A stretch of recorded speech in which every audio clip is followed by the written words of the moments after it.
오늘 말씀은 사울의 아들 요나단이 아버지 몰래 블레셋을 기습해서 결국 하나님의 도우심으로 승리하는 장면과 그것을 시작으로 이스라엘 전체가 블레셋과의 전쟁에서 승리하게 되는 장면이 등장합니다. 단지 600명 정도에 불과했던 이스라엘 군대가 그 상황 너머에 계시는 하나님을 붙잡았던 요나단의 믿음과 용기의 발걸음으로 철제 무기와 병거로 무장한 수천 명의 블레셋 대군을 무찌르는 놀라운 이적을 경험합니다.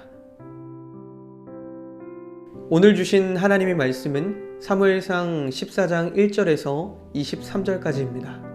하루는 사울의 아들 요나단이 자기의 무기를 든 소년에게 이르되 우리가 건너편 블레셋 사람들의 부대로 건너가자 하고 그의 아버지에게는 아뢰지 아니하였더라. 사울이 기브와 변두리 미그론에 있는 석류나무 아래에 머물렀고 함께한 백성은 600명 가량이며 아히야는 에봇을 입고 거기 있었으니 그는 이가봇의 형제 아히두베의 아들이요 비느하스의 손자요 실로에서 여호와의 제사장이 되었던 엘리의 증손이었더라.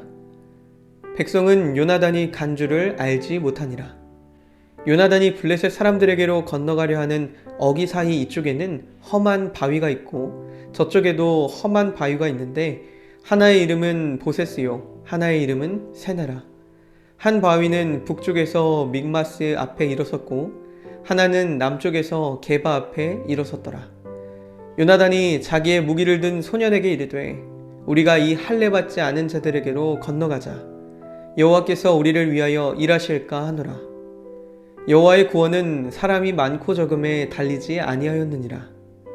무기를 든 자가 그에게 이르되 당신의 마음에 있는 대로 다 행하여 앞서가소서. 내가 당신과 마음을 같이하여 따르리이다. 요나단이 이르되 보라 우리가 그 사람에게로 건너가서 그들에게 보이리니 그들이 만일 우리에게 이르기를 우리가 너희에게로 가기를 기다리라 하면 우리는 우리가 있는 곳에 가만히 서서 그들에게로 올라가지 말 것이요 그들이 만일 말하기를 우리에게로 올라오라 하면 우리가 올라갈 것은 여호와께서 그들을 우리 손에 넘기셨음이니 이것이 우리에게 표징이 되리라 하고 둘이 다 블레셋 사람들에게 보임에 블레셋 사람이 이르되 보라 히브리 사람이 그들이 숨었던 구멍에서 나온다 하고 그 부대 사람들이 요나단과 그의 무기를 든 자에게 이르되 우리에게로 올라오라 너희에게 보여줄 것이 있는지라 한지라. 요나단이 자기의 무기를 든 자에게 이르되 나를 따라 올라오라 여호와께서 그들을 이스라엘 손에 넘기셨느니라 하고 요나단이 손발로 기어 올라갔고 그 무기를 든 자도 따랐더라. 블레셋 사람들이 요나단 앞에 엎드려지매 무기를 든 자가 따라가며 죽였으니 요나단과 그 무기를 든 자가 반나절가리 땅 안에서 처음으로 쳐 죽인 자가 20명 가량이라. 들에 있는 진영과 모든 백성들이 공포에 떨었고 부대와 노략군들도 떨었으며 땅도 진동하였으니 이는 큰 떨림이었더라. 베냐민 기브아에 있는 사울의 파수꾼이 바라본즉 허다한 블레셋 사람들이 무너져 이리저리 흩어지더라. 사울이 자기와 함께한 백성에게 이르되 우리에게서 누가 나갔는지 점호하여 보라 하여 점호한즉 요나단과 그의 무기를 든 자가 없어졌더라. 사울이 아히야에게 이르되 하나님의 궤를 이리로 가져오라 하니 그때에 하나님의 궤가 이스라엘 자손과 함께 있음이니라. 사울이 제사장에게 말할 때에 블레셋 사람들의 진영에서 소동이 점점 더한지라.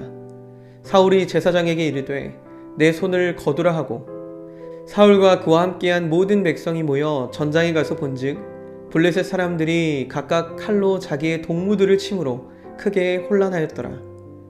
전에 블레셋 사람들과 함께하던 히브리 사람이 사방에서 블레셋 사람들과 함께 진영에 들어왔더니 그들이 돌이켜 사울과 요나단과 함께한 이스라엘 사람들과 합하였고 에브라임 산지에 숨었던 이스라엘 모든 사람도 블레셋 사람들이 도망함을 듣고 싸우러 나와서 그들을 추격하였더라.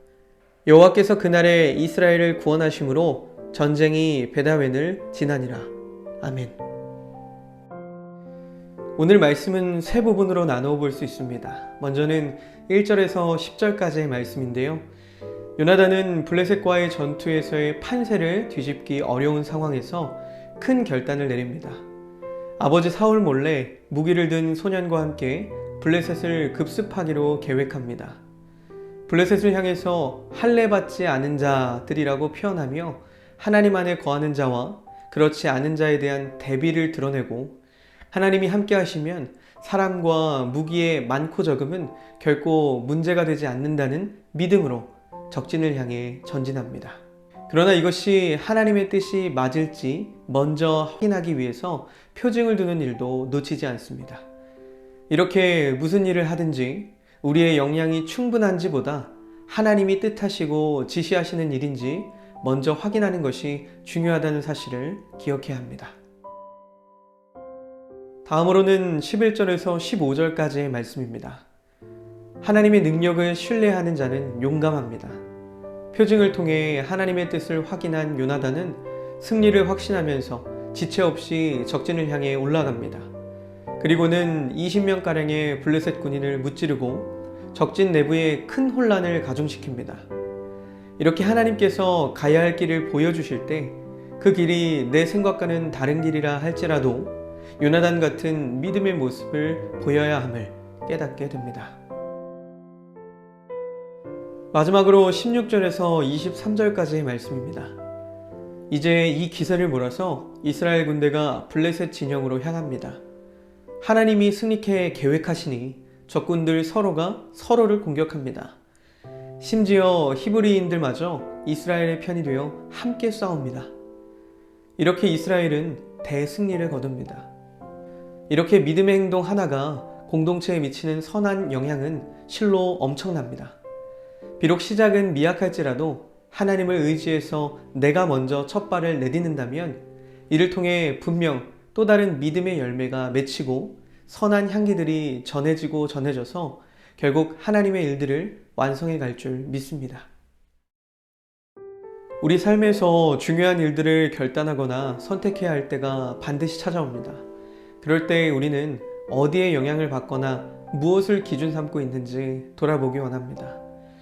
상황을 정확하게 파악하고 계산해 보는 것도 중요하지만 그것보다 확실한 근거는 오직 하나님과의 꾸준한 대화를 통한 말씀에 있어야 함을 잊지 않길 소망합니다. 믿는 우리의 행동 하나하나가 참 중요하다는 사실은 다 알고 있습니다. 그러나 삶 속에서의 실천은 말처럼 쉽지만은 않습니다. 그렇지만 비록 계속 넘어지더라도 우리는 노력해야 합니다. 우리의 선한 영향력은 분명 향기를 내고 맛을 낼 것이기 때문입니다. 나는 할 수 없지만 내 안에 계신 성령님이 일하시면 가능하다는 확신을 가지고 오늘도 주변에 하나님의 참 사랑을 전할 수 있는 우리 모두가 되기를 간절히 소망합니다. 결단기도 함께 읽겠습니다. 사랑의 하나님, 오늘도 저를 통해 온전한 하나님의 사랑이 다른 이들에게 흘러갈 수 있도록 몸과 마음을 붙들어 주세요. 예수님의 이름으로 기도합니다. 아멘.